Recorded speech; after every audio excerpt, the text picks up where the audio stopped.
the first episode of the Zimbabwean Perspectivecast. We have the Galaxy S20 Ultra, how it's amazing, but somehow not quite it. We have new phones from Sony and LG. We have all the events and all the effects on tech caused by the coronavirus. And we have the Zimbabwean army wanting to surveil your social media. Here we go.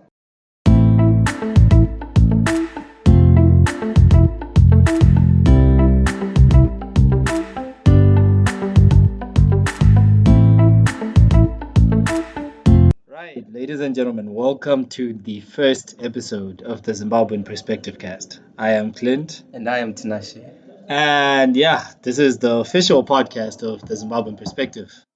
For those of you who haven't heard of us yet, we're let's call it a tech site, but we're not really a tech site. We are a site that's about Zimbabwean lives and the technology they use in them. So your everyday, your day to day, how you relate to technology and how it fits itself into that. And technology being technology fits into many more things than we expect. And the site is to talk about that, from basic things like how to do a certain thing on your phone to larger things like how certain data might be used by certain companies against you. Yeah, it's a thing now, even in Zim. So with our first issue, we're just gonna jump in on that and then get into some interesting issues that have happened over the week. Snash, good to see you, man. It's good to see you too, man. It's funny you talking about big data. Uh-huh. And considering our Zimbabwe is such a small economy and our tech is not progressing for like that far, how is Zimbabwe implementing big data in its system? Well, here's the thing.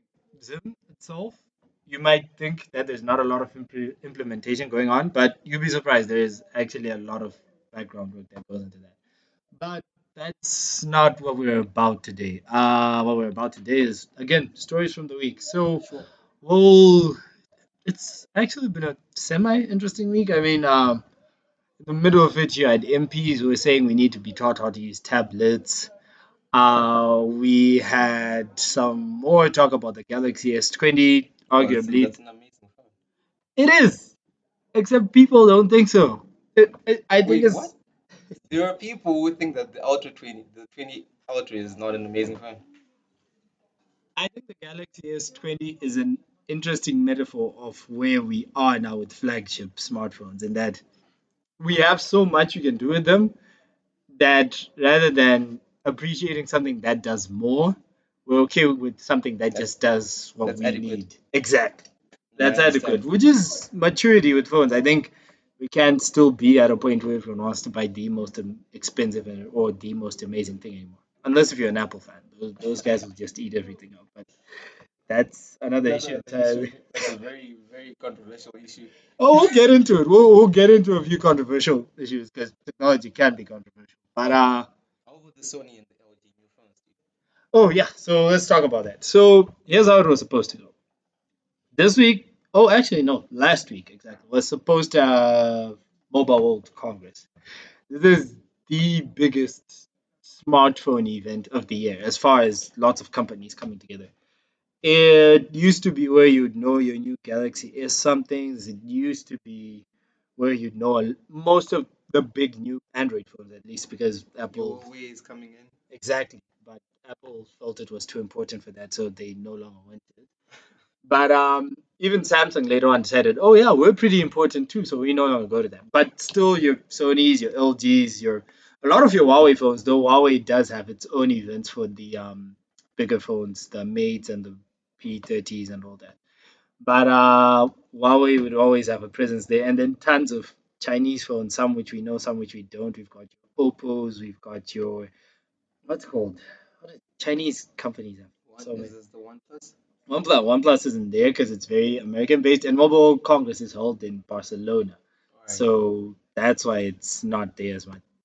Yeah. So as we were saying, there's a lot of your Chinese phones. There's your LGs. There's your what's it called? There's your Sony's. There's what's another big?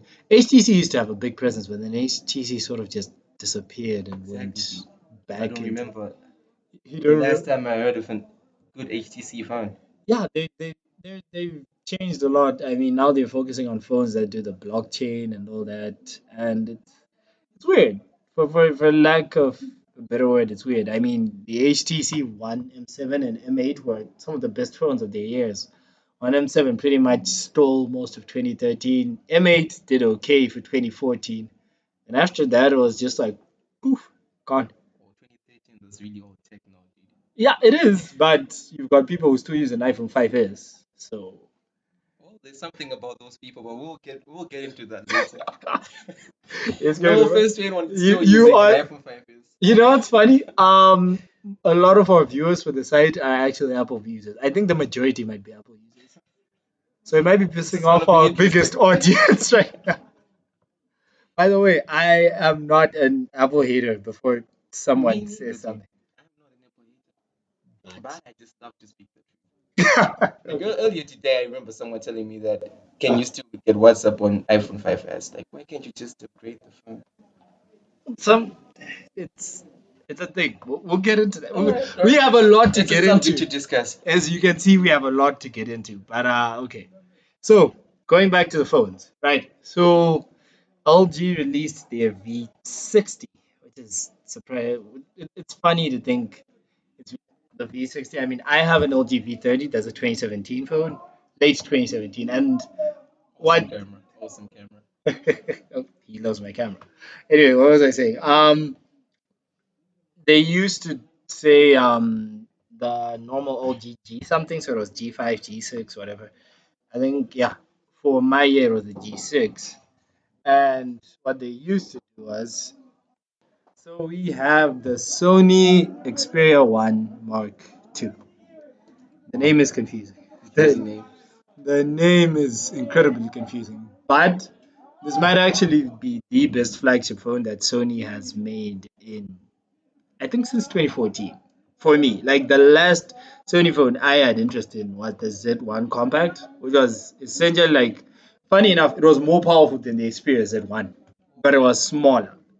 And after that, they went to Z2, I think Z3, then they went Z5, they didn't have a Z4, then they went XZ, then they went XZ Ultra, then they went XZ2. I think Sony got confusing.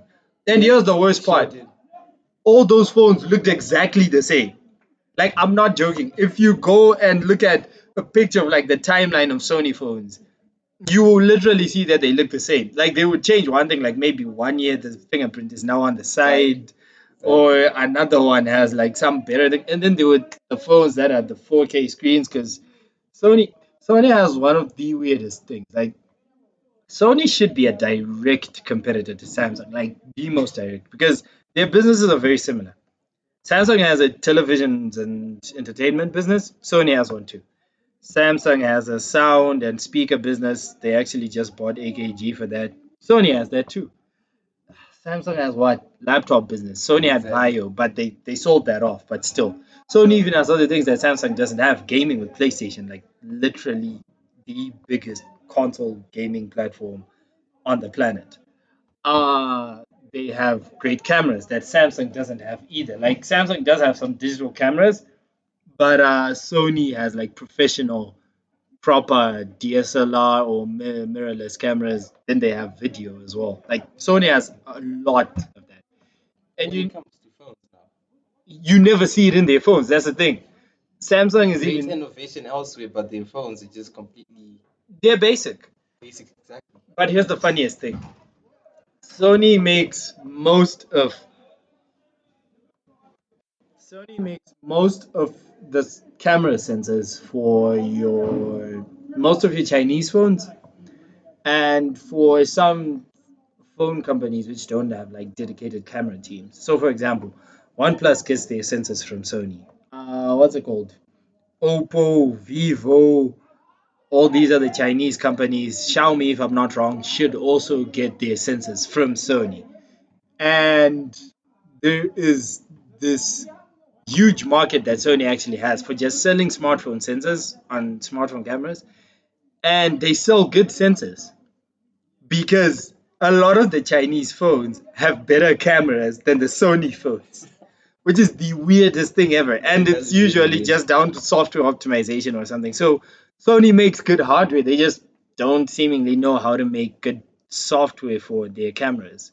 And software is crazy important because the Google Pixel phones have 12 megapixel bargain bin sensors. Like they could be last year's camera sensors, but Right? because they have such good software optimization, Probably the best. yeah, they make pictures that were way better than the coveted iPhone, which didn't have the best pictures on a smartphone for years. Yes, people, it's a myth. I busted it. I'm sorry. Look, they got that back with the iPhone 11. The iPhone 11 takes amazing pictures. Yeah, it Okay, does. that actually won back that reputation that Apple used to have because of the iPhone 4 or something. That was the last iPhone where that was the last iPhone where when it came out, it actually had the best camera on the market. But yeah, so So you're saying that Sony has somehow figured a way to get back in the game with the Xperia 1 2. the, What major advances are we expecting from Sony here? the one Mark II, I'm sorry, the name. Anyway, the Xperia One Mark II. Okay, I'm just gonna call it the Mark II from now on. Yeah, the All right, Mark Mark 2. II. It feels like Sony finally deciding to do the same thing Samsung has been doing for a few years now and bring back their divisions, like bring together their divisions and be like, yo, make a good phone. Because we've been making pretty not so great flagships. Like, we do okay for mid range and low end phones, but our flagships kind of suck. So, could you, I don't know, put something together? And so they've got their Alpha imaging team. The Alpha team is the team that's been making Sony mirrorless cameras for years now, and these are some of the best cameras on the market. Like they are Of course. amazing. Like the Sony RX11. Like if you go and check out people into that stuff, they will literally be like the RX11 is that's it. Okay, that's it's maybe not the best camera on the planet, but it's very close. And you've got what else? You've got the audio team finally decided to pitch up, and they literally decided that hey, we're gonna make speakers on this phone a lot better. Like it's got dual front-facing speakers, and I'll actually get back to the audio thing because I want that to be like the last little tidbit. But let's continue. All right. Then we've got the display team. These guys have been working with the phone team for a while now. The Bravia team, I believe that's what they call. They put another 4K screen on this phone, which is not common. 4K OLED panel, if I'm not wrong.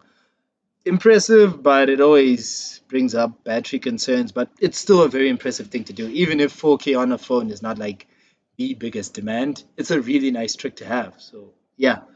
And finally, my favorite feature: the audio team decided, yo, we take so much pride in our audio. Yet, if you ask any audio expert or audiophile, here's the truth: wireless does not and might never, at least not in recent time, or not in the next 2 years or so, will never sound as good as wired audio. That analog connector is still better than a digital signal.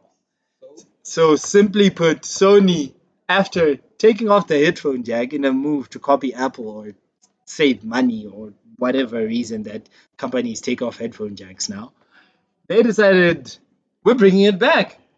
And they're actually using it as like a big feature. Like, hey, this is like the phone for audio files and stuff. And hey, as a Zimbabwean and someone who can't buy wireless earphones at the moment, I'm happy. No, I'm really happy so that because was actually a very good marketing strategy, dude, because in a world where you have most of your flagships without any audio jacks, you really need that for the best audio quality. you do, but then I don't know. Apple told everyone AirPods are better, and everyone believed them apparently. And now every company is trying to bring out some version of a competitor to AirPods. That's just the smartphone market as it is, where Apple says something, people copy that. But yeah, that's All right, I hear you, man. The X1 2, okay, the Mark 2 is a very good phone. Audio, blah blah blah blah, everything is great. So we're in an era where with Samsung. All right. So as I was saying, we're in an era where Samsung is releasing 108 megapixel camera, and I've seen the refresh rate on that phone. It's amazing. How is Sony going to compete with that in this current market situation where we haven't been expecting any Sony phones? I wasn't expecting any good Sony phone, and now they decide to launch a very good phone. How are they going to compete with Samsung here? Because if it comes to flagships, they're probably going to have almost the same price, but someone would like sacrifice that extra $200 just to have that 108 megapixels camera. So how is Sony going to compete with that now? Well, that's where that's where today's topics, I guess, overlap because here's the thing about the S20 Ultra. If it's the normal S20, the one with I think a 64 megapixel camera and so Yeah, on, there's an argument because yeah, that phone starts at $1,000. It's only like $200 more than the Sony. But if we're talking about the S20 Ultra, that phone goes for 1,400. So that's an extra $600, almost twice the price. almost twice the price. And I don't think most people are gonna jump for that. But Samsung knows the Ultra isn't like going to be their highest seller. This is like a statement piece phone, like hey, we can do this, we can scare you off. This is our big dog and so on. On the other hand, Sony seems to be trying to leverage two things. One, yes, price for a flagship is pretty cheap. For a flagship, it's actually really cheap. But here's where they're really trying to. And I'll say this again. I wrote this in the article I posted. I think it was yesterday. That this feels like Sony's Avengers attempt. And what I mean by that is by bringing back all these divisions. Yes, okay, Avengers. It's stupid, I know, but still, by bringing together all these divisions, they're trying to bring up the best of what each of the accompanying divisions offers in a phone, but also they're trying to make this a phone for Sony professionals. What do I mean by that? Okay, Sony actually, what is this? Sony has a very, very strong brand as far as their camera, right? Yep. And their imaging goes, and their videos as well. You have professional movie sets that are using Sony 8K rigs right now, camera rig to be exact. And what Sony has just decided to do is to make a phone that actually seems more tailored for that market. So they they're trying to leverage their brand in a similar way to how actually Apple does this. I mean, we're talking about Apple, and here's the truth about Apple. Apple's strongest strength is not its technology. Okay, there are people who are making crazier or more innovative or more forward-facing devices out there. It's not even its supply chain control where Apple controls everything, like from the software to the hardware to everything. Like, yes, that's a very strong strength. It's one of their strongest strengths, but you've got companies like Microsoft and Google even getting in on that these days. So it's not really what sets them apart. Here's what sets Apple apart: their brand. Okay, Yep. Apple creates this whole idea of a lifestyle. Like you feel special because you have an iPhone. You feel special because you have AirPods. You feel special because you have a Mac. Even if there are superior devices out there, even if there are better priced devices out there that offer the same things or more, but people still buy into that idea. Sony now wants to sort of do the same with with the Mark II, but for specific markets. So, for example, the camera is, sorry, anyone who's invested a lot in a Sony camera, Sony is pretty much trying to convince you right now that this is the best phone for that. How? Well, one, it's supposedly supposed to have an amazing camera array. Now, unfortunately, this cannot be confirmed yet for two reasons. A, well, guys, we're in Zimbabwe. Okay, we weren't in Barcelona where the event was held. We couldn't get ourselves a review sample. We're very sorry about that. But hey, if anyone is listening to this and they're overseas and you feel like sending us a Sony phone to review, it can happen. You can help us out. But second reason, which is actually, and anyway, we couldn't be there even if we were in Barcelona because here's another thing that happened. Sony held most of the event and most of the unveiling online because of the coronavirus, right? The Oh, COVID yeah. 19 coronavirus has, again, as I've been saying, causing a lot of hindrances all over the world, really. It's not just in the tech industry. Like so many industries right now, you have financial analysts literally predicting how much of an effect it's going to have on the economies of multiple countries and companies and so on over the year. But what's it called? So no one really has gotten their hands on this phone yet. Like you can go online right now, you can check your favorite YouTubers, you can check people who review tech, and almost no one has gotten hands-on time with the Mark II, which is a shame because Sony made such a big fuss over their camera. Okay, this thing is supposed to have be able to shoot videos at crazy frame rates so that you literally capture what's it called the video better. It's supposed to come with a lot of enhancements for your photos. It's essentially Sony trying to be like, hey, we make good cameras, so we're making good smartphone cameras again, which is great. I mean, there's some AI helping their video tracking, so like you don't lose a subject better. Like there's actually some, what do they call it? Some optical image stabilization. Again, there's literally an array within the camera that stops your camera from the phone from shaking too much when you're taking a video. Essentially, there's a lot of enhancements here, but again, we don't know. The second reason, though, that they're trying to leverage their brand is also that this camera, which I find it funny, but this camera can connect to your Sony Alpha DSLR professional camera, like those professional Professional cameras. cameras, the Yeah, big ones. well, not necessarily big ones, like the ones photographers use, All basically. right, all Yeah, right. it can connect to those and be used as a viewfinder, like where you essentially see your picture.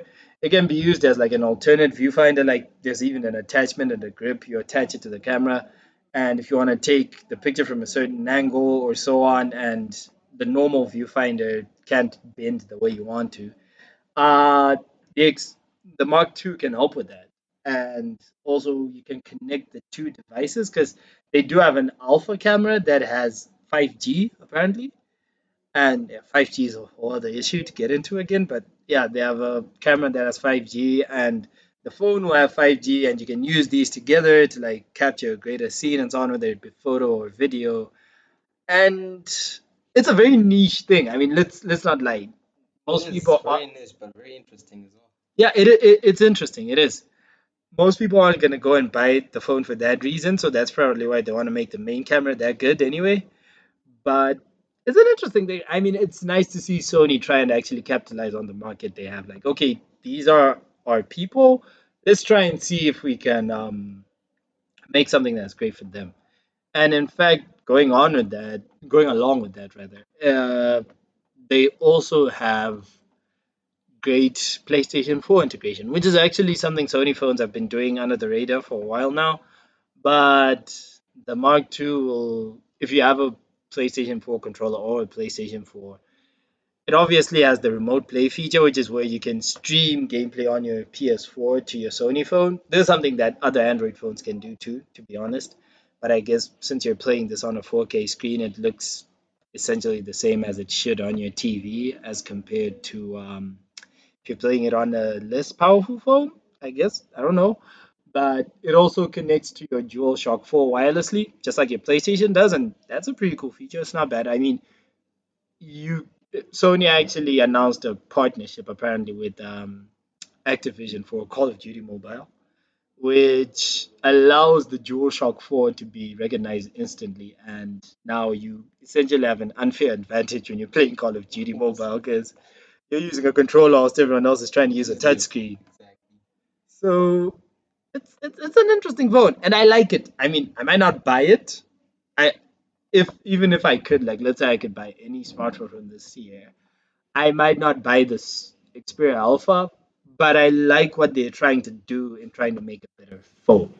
Because Probably two generations from this one, you might consider buying it. They would have perfected their brand in a way.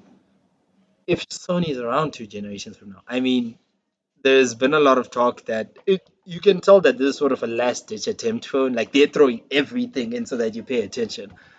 And it's not like I don't think Sony's smartphone business is going to close down or anything, but I do feel like they might scale down. Like maybe they just decide to make budget phones only, like mid ranges and low end phones, as compared to making flagships. Because they're doing better at mid range phones, they're doing better at budget phones.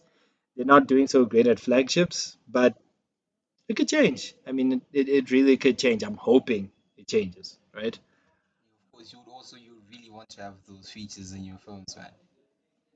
You would. But again, this is Sony. Okay, they can probably decide. Look, man, we'll just keep selling camera sensors to Huawei and oh wait, no, not Huawei, but to Xiaomi and Oppo and whatever, and that's enough And all for these us. And other companies. exactly.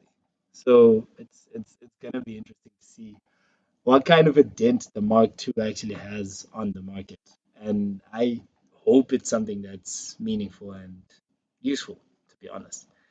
But yeah. And next on that, we have the LG V60. I'm confused about this phone. Like, to be honest, I'm really confused about this phone. So, LG V60. Interesting, but not enough. I don't know. Okay, It is interesting to you. it it is. Okay, the full disclaimer. As I said, I have an LG V30, 2017, and I have the problem of like people. I'll be honest. I'm a very practical person. I will likely not buy a technological device unless I feel it has that much of a step forward from the last generation to be worth buying. Otherwise, I might just buy the last generation. So I'll give you an example. Um, when I bought my V30, I could have bought a Galaxy Note 8 or Note 9. I ended up choosing the V30 for other reasons, but between the Note 8 and the Note 9, I was likely going to go for the 8 simply because there's not really much that changed in the 9. I mean, it had a Bluetooth S Pen, like the stylus. That was the only thing. Like now you could use the pen away from the phone, in which the pen is supposed to work on the phone. So I don't want to use Yes, the pen away from the exactly. phone. Not a very interesting concept. Yeah, it wasn't. And here's the thing about the V60. If this is your first LG phone, having not used one of their phones for maybe 2, 3 years, fine, yeah, go for it, definitely. And I will say this, based on my experience with the V30, LG still makes pretty great phones. I actually would say LG is maybe the most underrated Android manufacturer right now because they have good phones. They really do have good phones. You're likely going to buy one and not feel disappointed. But they just they just can't seem to nail it in those like final moments. Like something happens with LG. Like they make a reasonable flagship, but they don't make a great flagship. And especially when it comes to flagship phones, you have your Samsungs, you have your Apples, you have OnePlus, which is pretty much a powerhouse now, and you still have things like your Google Pixels. And up until last year, Huawei arguably would have been the company to beat for this year. Okay, if it wasn't for the trade ban, Huawei could literally still be the most coveted smartphone brand on the planet right now. But unfortunately, we all know, well, yeah, most people who are interested in this know how that went. LG, on the other hand, is just, they kind of seem basic sometimes. Like it's a reasonable phone, but it's not a great phone. You get what I'm No, saying? no, I hear you, bro. I hear you. I hear what you're saying, but they've actually introduced a pretty cool new feature now. Ex- Although you say you can use an old phone on it, just using the brand new phone is better software, better specs, and it will provide much better experience than the older version phone. It might. I can agree and say it might. But Plus, they have an audio jack. headphone jack, yes, but then there's the thing. Okay, here's the thing. Here's the big feature for the V60. Right? Some of you may know foldable devices, essentially phones which either have two screens or have one screen that can fold, such as, well, the Samsung Galaxy Fold. It, Huawei Mate. yeah, or Huawei Mate X Fold, or the Microsoft Surface Duo. Now, there's quite some differences between these. I'll try and run through them quickly. Galaxy Fold. It's essentially usually a pretty big tablet. Then you fold it inwards, and it becomes around the size of a smartphone but thicker, and it has this small phone display. Like think I don't know iPhone 4 size display on the outside, so you can still use it as like a normal-ish phone. Huawei Mate X Fold, which actually has a successor this year, but the Mate XS Fold is not really much of a step up besides just a processor bump, so not much going on there. But that one folds outwards. Outwards. Yeah, like it looks like a normal phone usually, but then you can fold the back outwards, then it becomes a big tablet. And that one comes with its own advantages and disadvantages too. Then there's the Microsoft Surface Duo, which has essentially two screens. It's like two is it two 4.5-inch screens, I think, that become one 9-inch screen, and you fold it inwards to essentially just close the phone. There's no outward screen, there's nothing.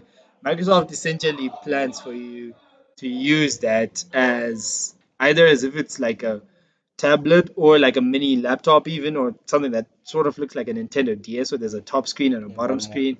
So, yeah, LG decided to take the approach that Microsoft has. And they started this last year, actually. There's a old article on the site that talks about how foldable phones were essentially last year's benchmark for coolness. Like smartphone companies always want something that makes them seem cool.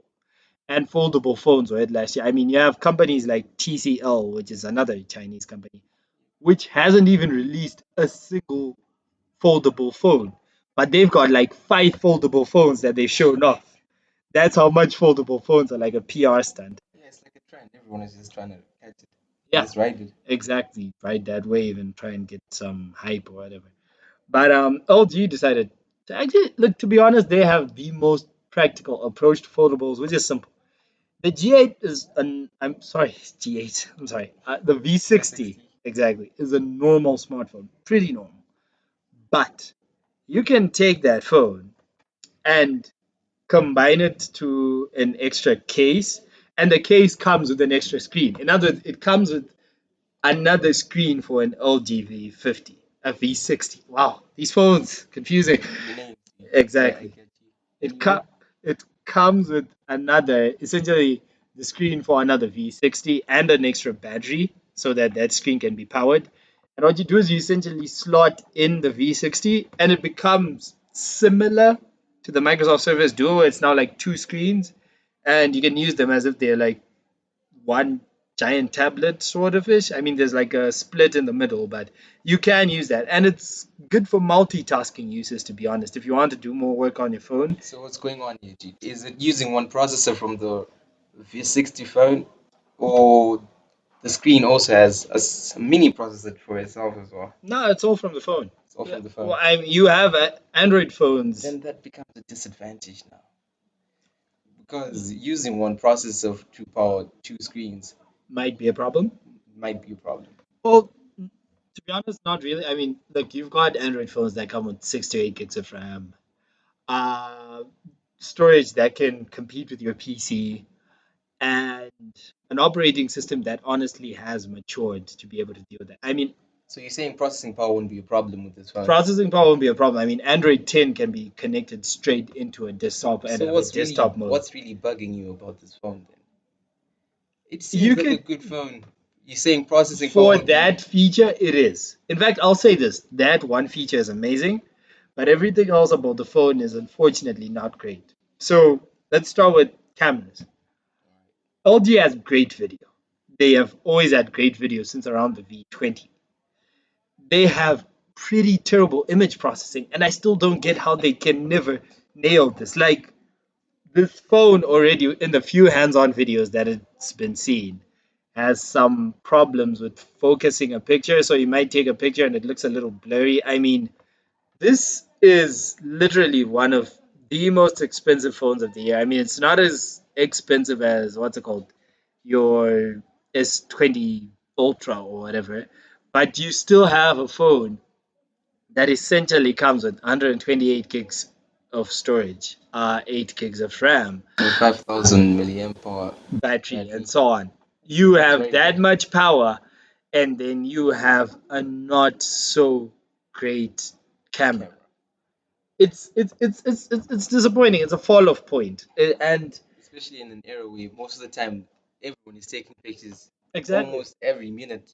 this is why cameras are such a big thing on smartphones now. I mean, Huawei, Google, Apple, even Samsung are investing literal billions of dollars into making their cameras better.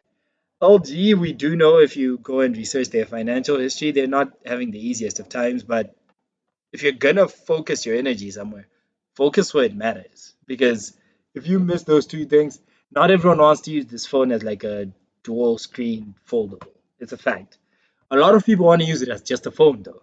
And a good phone And if tends they to want come a with a good foldable, they'll camera. just want a foldable phone, Exactly. not a makeshift one. Exactly. So that leaves the V60 somewhere in the middle, especially considering that LG has the G8X, it has the V50.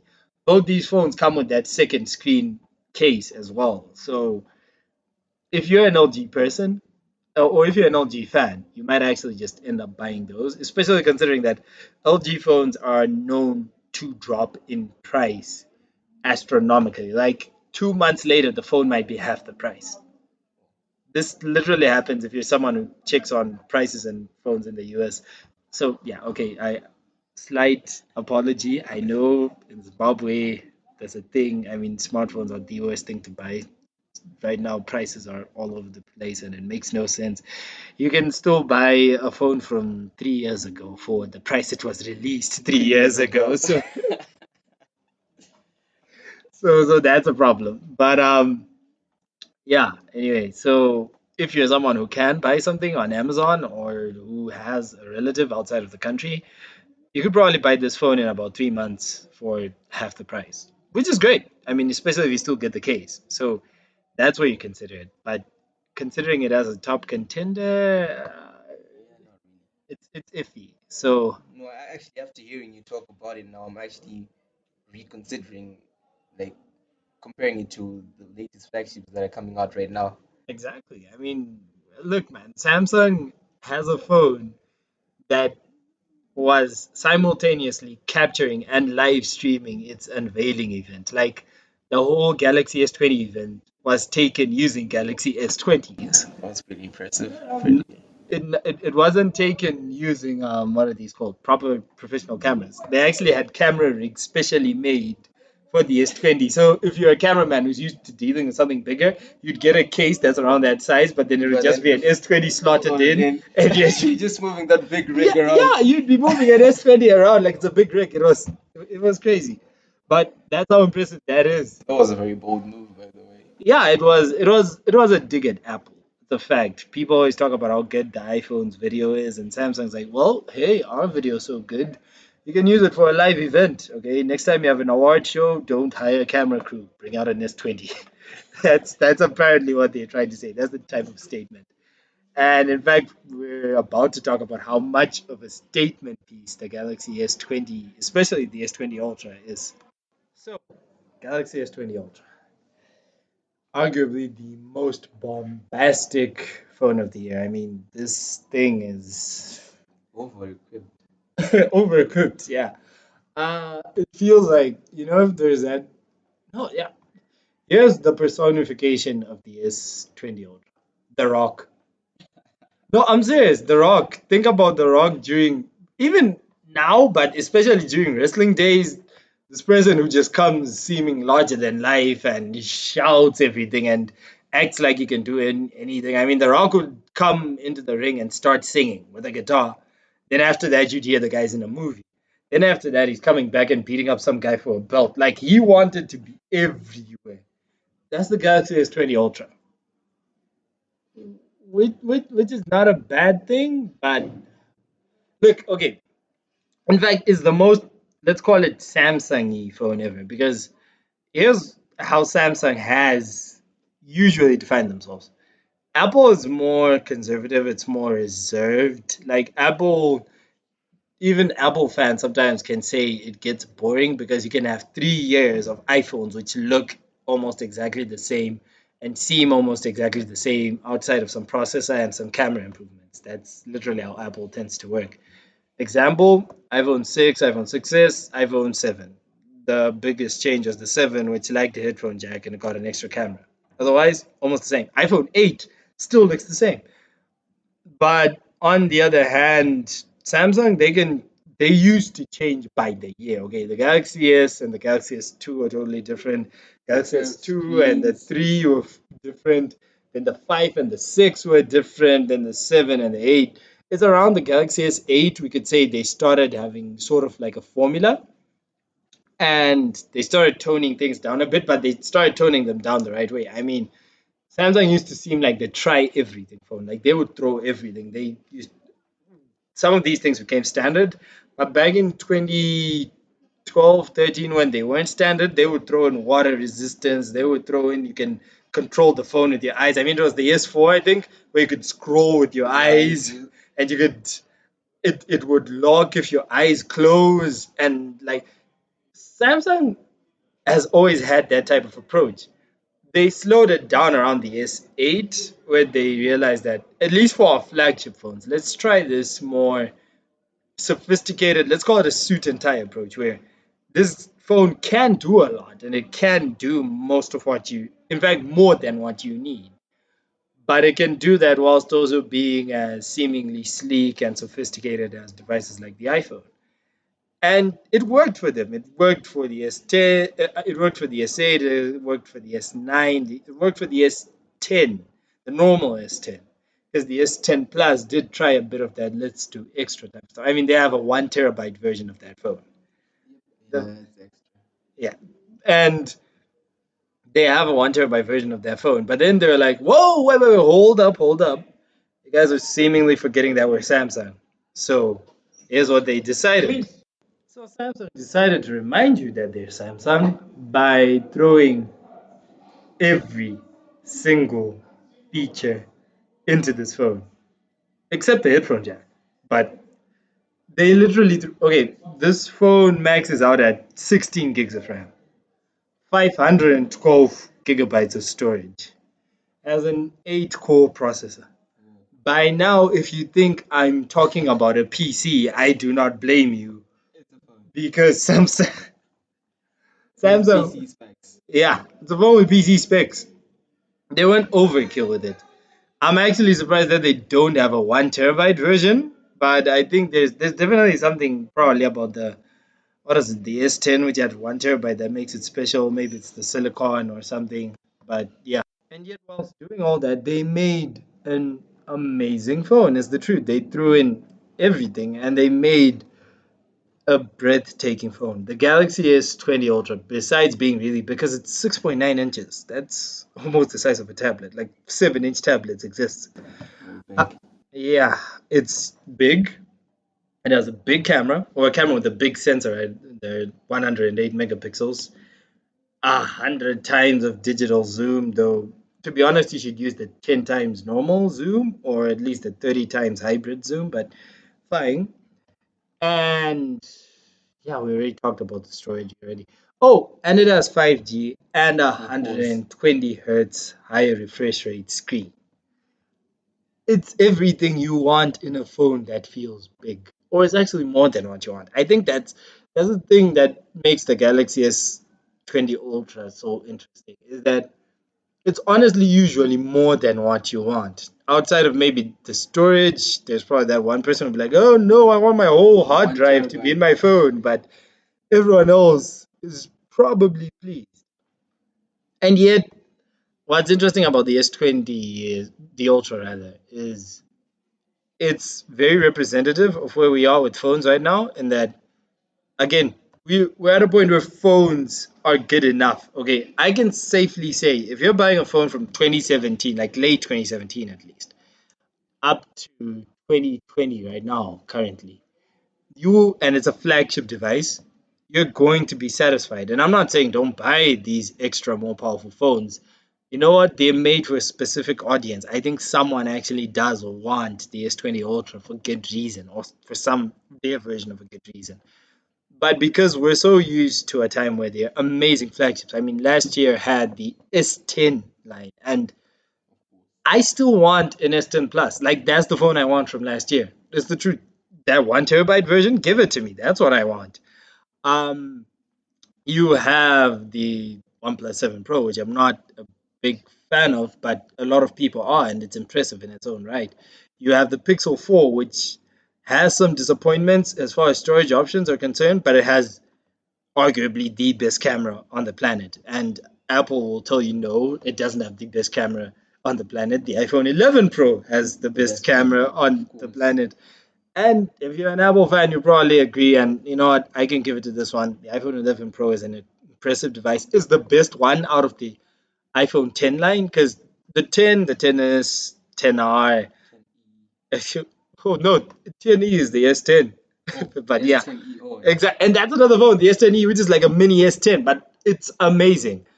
And the point is, we have so many good phones now. We do. There are others that we haven't named yet. There's things from Xiaomi, there's things from Oppo.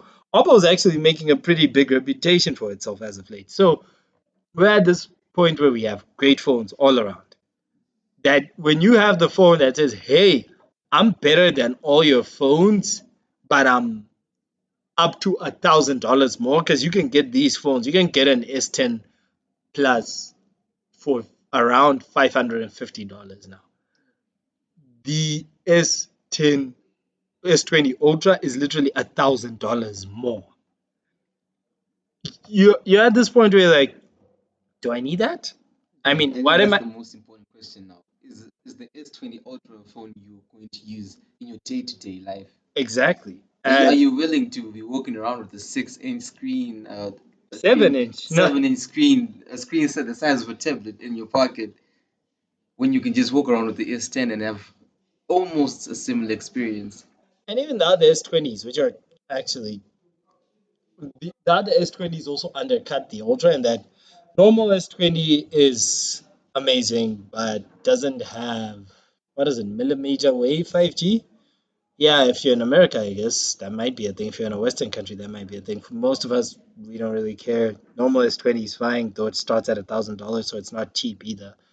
S20 Plus, which has kind of become the forgotten phone. Like for most people, it's the S20 or And the the S20 S20 Ultra. Ultra. The S20 Plus is just like, In the middle. yeah, people don't care as much anymore, and it's actually funny about that because the S10 Plus was the No, big I thing think last people are year. used to the concept of having two Yeah, mainstream brands, and you've the S20 Plus just sitting there without. You know, what's the highlight of the S20 Ultra? What is it? Is it an affordable S20 Ultra? Is it a the better S20 version of Plus the S20? has what's it called? It has millimeter wave 5G. That's I think it's big to, and it's a little bigger, of course, than the normal S20. And oh yeah, it has a depth sensor. In other words, an extra camera for depth. That's better for taking portrait photos, but half of this stuff can be done in software, so the normal person might not see it. So it's yeah, this is where we're at now. Okay, Samsung makes too many phones. There's actually literally a video that I might link to, or actually write an article about how Samsung makes too many phones right now because they're still supporting the S10s. They actually said that they're doing something similar to what Apple does, where sure there's the iPhone 11, but you can still buy an 10s from Apple and it's properly supported, and it'll be like buying a new phone and it'll get all the latest software updates. The S10s are getting those. It's already been stated. So you can get the S10s, or you can get the S10 Lite and Note 10 Lite, which are really confusing phones because they're kind of like the S9 repackaged, whilst the S10 Lite is sort of like a mini version of the S10. But then the mini version of the S10 is the S10e.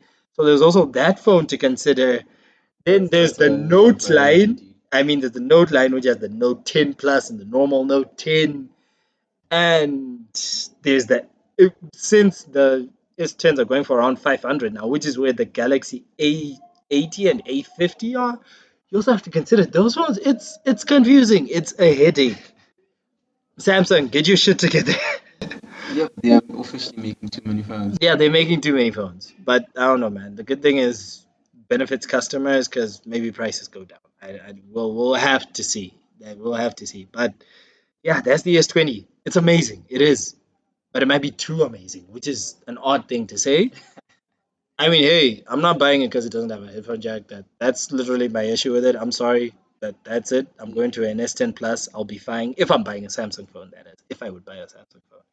But yeah, that it blows me away in every area, but I don't need it.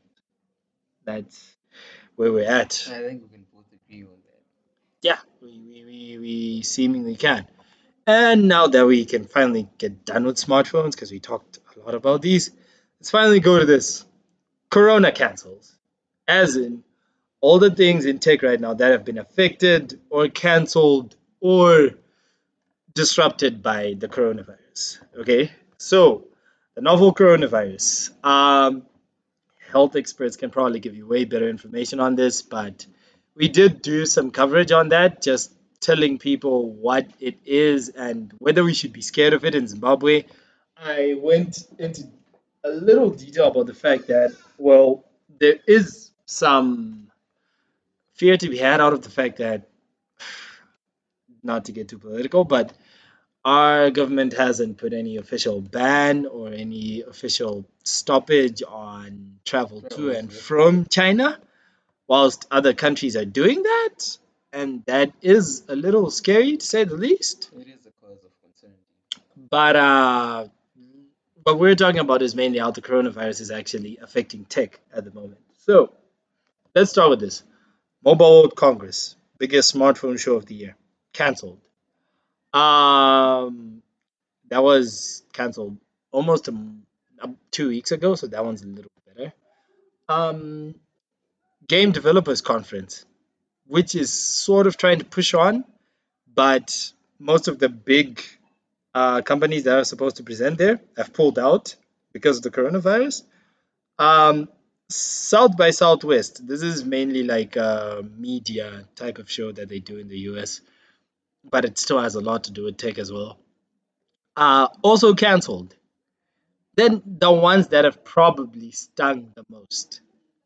Google I/O, Oh, the biggest event that Google hosts, and also their biggest developer event. Like, this is big. If you develop anything that works on a Google product, be it an Android phone, be it a PC, be it Chrome, be it a Chromebook, it's cancelled now, and they're gonna stream the whole event. And it's crazy, okay? Because fine, you can be like, these are events, this is nothing, and it might be, but there's already effects that have been seen. I mean, okay, we're talking about that Sony camera, right? No one can really confirm how good it is because all the footage we've gotten is from Sony, and it's not like Sony's gonna say, "Hey, we have this and of mediocre of camera." course, So that's already, and Sony's definitely trying to have a comeback story with that, and that comeback story has already been hindered because of it. You have tons of companies, and you have these smaller companies now, these Chinese companies, especially your Oppos, your Vivos, and then there's tons of other smaller companies that are not as big. We might not know about them, but they do present at Mobile World Congress to get like some traction. That's all gone. That's literally been hindered. At best, they can do a semi-streaming event, or they can't. The Geneva Motor Show, one of the biggest car shows in the year, cancelled. All right, if you're a big automaker, you're planning to make a big reveal there, you've either postponed it or you've done some sort of pseudo event online. But again, that's not the same impact. Okay, events are done in person for a reason. So yeah, and here's the thing. That's the small part of it. Here's the bigger part. Microsoft has already predicted some sales slumps and some productivity slumps because of the coronavirus. Apple has said that, yeah, there might likely be some slower iPhone sales and some supply issues because of the coronavirus. Samsung, the S20 Plus, might not sell as well as you wanted to because of the coronavirus. Uh, the list goes on and on, man. Okay, I mean, especially now in this week where in the US it's been said that the virus is spreading for 6 weeks. oh, 6 weeks. that's big. Yeah, 6 weeks without really being Contained contained in or any way. controlled. Exactly. So for 6 weeks, man, they have been letting it spread, and now you've got in. Amusingly enough, this is in the Seattle, Washington area, which is where Microsoft's headquarters is, as well as one of Amazon's headquarters, telling their employees not to come in and to work from home. Actually, just do your work remotely, send it or whatever. What I don't know how Microsoft and Amazon are running all their offices, But yeah, it's bad. Okay, and then of course closer to home, we have South Africa reporting its first case. So yeah, that myth of coronavirus not getting to black people, which is another racist myth again. It's not true, people. Okay, you can get it. I mean, it made no sense anyway. I mean, this thing spreads through. Yes, it can spread with contact or with droplets, but it usually spreads through the air. Yeah, it's airborne. How is airborne supposed? Are air droplets gonna be like, oops, no, black person. Let me just. Like they must be Let me the most, swerve. the most racist, the most racist air droplets. Ever like, oh, black person, oh, turn a corner. But anyway, you have these companies now locking things down. You have America or the US becoming more serious about it. You have more reports in China. You have all these delays in many industries and the tech industry in this case. And then you have a case in South Africa. So, pretty scary week for the coronavirus. Dude, I think I heard about a case in Beatrice and Zim. I don't I know if it was a rumor or anything, but dude, I hope it's it too was a alarming. rumor. I hope it was a rumor. Because you heard the place Beatrice and these, how are they even going to quarantine the virus that in Zimbabwe, man? that's just gonna start a whole lot of other issues. So we'll just skip on from that. But essentially put, if this continues, 2020 is gonna be a very different year from what it was expected to be, even in the technology Yeah, industry, simply especially from because a of tech industry point of view. yeah, because supply chain. Okay, all China is the world's workbench. All these companies are getting their supplies from China. And now, if China is essentially locking itself down to fix a virus, all these companies are having supply issues. They're having issues when it comes to even, and it can hurt us coming down to things like prices and so on. Because with less supplies, more More demand, demand, prices prices go spike. up. It's devices which were supposed to be one price might end up another price, and it's a really scary thing.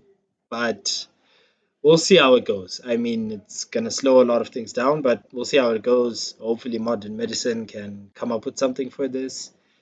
But in the Wait, meantime, cover. What is it? Yeah, cover your face with your elbow if you're coughing. Do not shake hands. Also, don't touch your face. Okay, this one's very hard. Don't touch your face. Like literally, it seems easy, but there's a chance that within the past few minutes I've spoken, someone's touched their face. So don't touch your face. Yeah, let's let's wrap this up with the most interesting local issue going on. The Zimbabwean army apparently wants to start putting surveillance on people's social media, well, which raises a million issues all on its own because what? like seriously, dude, what? It's a thing, man. Apparently they're having a the army is having a 25-week training camp of sorts, and the and so in an interview, Army Commander Edzai Chimonyo went on to state that the Army will begin monitoring conversations or social media usage among Zimbabwean civilians. To quote him directly, he said, social media poses a dangerous threat to our national security. Social media is one of the tools that is being used for misinformation, and I believe that that our training, sorry, has been an eye opener to the rigors and realities of technical advancements. Now, read from that point alone, it doesn't seem harmless. I mean, okay, yeah, fine. We're supposed to be scared for our national security, apparently. But here's a question: who are we fighting? No, guys, who are we fighting? Like, Yep, yep.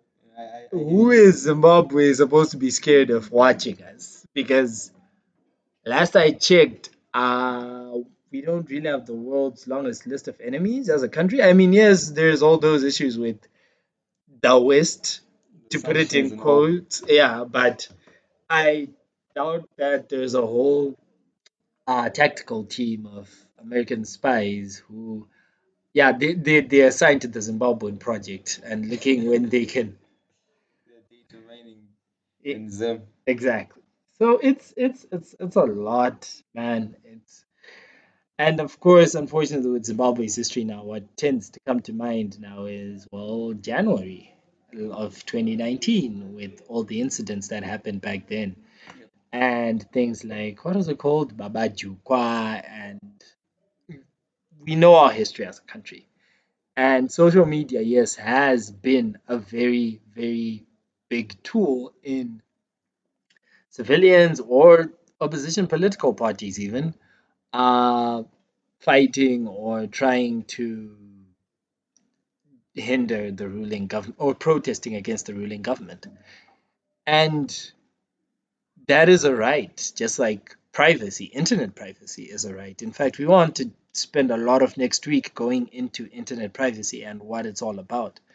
And now, if our national defense forces, for whatever reason, start to monitor what we do and what we say online, then there's a whole lot there to be unpacked. Yeah. And there's a whole lot of issues that can come from that. It's honestly just a fact. And we don't know how it's going to go. We don't know how it's going to evolve. I mean, this was an army that a year ago, around a year ago, didn't know how to silence all the people that were talking about the January attacks on social media. So here's what they decided to do: turn off the internet. And now we're going from internet shutdowns to surveillance. And surveillance is actually scarier in some ways Mhm. because first people couldn't communicate. Now people don't know what to communicate because they're scared of who's watching. And there's a whole campaign on it. There's a hashtag hands off knit on Twitter. And I would advise that everyone who's actually listened to this go check it out because this is of utmost importance. Trust me, in the US, in China, well, in the US, in the US, especially, internet privacy has been a thing for almost 4 years now. Countries like China often get outed for the fact that they monitor everything their citizens do online. This is a civil right, and for Zimbabwe to go in that direction will be quite a problem, to say the least. And we're definitely going to have to see how that situation evolves. We'll see what level of surveillance that is and if we should be scared or not. Of course, someone might say, hey, I have nothing to hide. I mean, I don't say anything scary, which is true. But yeah, The well, fact of just having someone monitoring whatever you're doing is just not right morally. yeah, that's ethical dilemmas for you. I mean, anyone who's watched the movie The Dark Knight, that's the whole point of this. At the end, I think it's Batman was a surveillance system for the whole city using people's phones.